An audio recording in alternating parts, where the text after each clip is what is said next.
Hey, welcome back guys, it's Shock Trooper Diary here, and today is our third episode of Clone of the Week.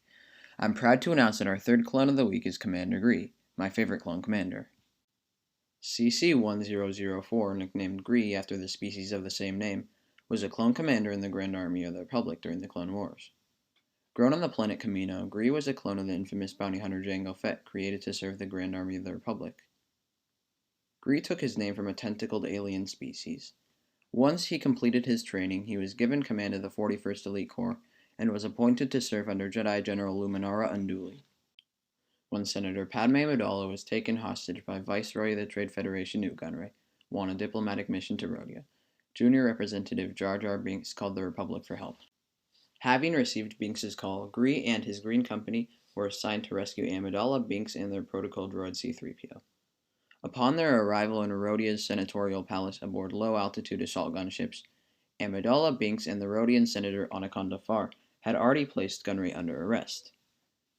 Gree and the other clones took the Viceroy into custody upon order from Amidala. Gree and his Green Company transported Gunray aboard a Consular-class cruiser to Luminara Unduli's flagship, the Venator-class Star Destroyer Tranquility. On the way, Gree was offered a bribe by Gunray, which the loyal clone declined. Instead, he handcuffed the Viceroy and escorted him to his holding cell. Along with Luminara Unduli and Padawan Ahsoka Tano, the Green Company, and several Senate commandos led by Captain Argaius, Gree was tasked with escorting Gunray to Coruscant to stand trial. Gree was overseeing the interrogation of Gunray in his cell when the Tranquility was attacked by separatist boarding ships and vulture droids with the goal to either rescue or kill Gunray before he spoke a word to the Republic. Having received reports of the attack from the bridge, Gree ordered his men to prepare to repel the invaders. The boarding ships lodged themselves in the ship's hangar bay and launched B-2 super battle droids.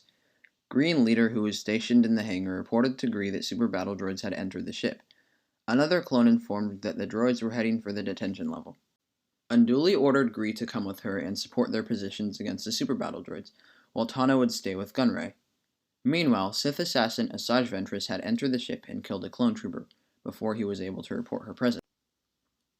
While Gree and Unduli were unaware of Ventress's arrival, the Dark Assassin managed to place a number of thermal detonators in the engine room of the cruiser. Gree, Unduli, and the other clones were able to fight off the battle droids, but when they arrived back at Gunray's cell, they found Ahsoka imprisoned and Gunray freed by Ventress.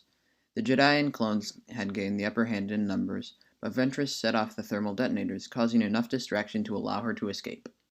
Unduli followed Ventress and told Ahsoka to stay with the clones and the Senate commandos, leaving Ahsoka and Gree to watch over Gunray again.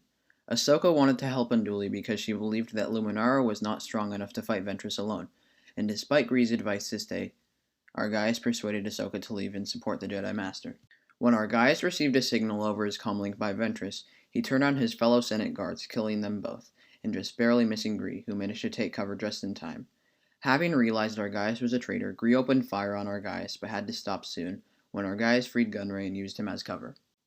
Gree disarmed Argaius with a precise shot, but the former Senate guard landed a kick on the clone commander. That removed Gree's helmet and disarmed him of his weapons as well. After a short explanation of his actions, expressing his disinclination of the life of empty servitude, both of them reached for the blaster on the floor. Gree managed to knock Argaius unconscious, but was knocked down himself by Gunray with a blaster. That ultimately allowed Gunray and Argaius to escape aboard an escape pod. Gree was later present on the bridge when Unduli and Tano reported to Anakin Skywalker and Yoda. Later in the war, Gree fought in the Second Battle of Geonosis. He, Captain Rex, Anakin Skywalker, Unduli, and their troops distracted Poggle the Lesser's forces while Barriss Offee and Ahsoka Tano planted bombs in the droid foundry. In 19 BBY, the Midrim Planet of Kashyyyk came under attack by the Separatists. Grandmaster Yoda intended to assist in the defense of the world, as he had good relations with the native Wookiee populace, and so he traveled to the planet accompanied by Gree, Unduli, the 41st Scout Battalion, and the 41st Ranger Platoon. Gree and Yoda oversaw the battle from a command post in the great tree city of Kachircho. The pair were joined by the city's ruler, Tarful, as well as another Wookiee named Chewbacca.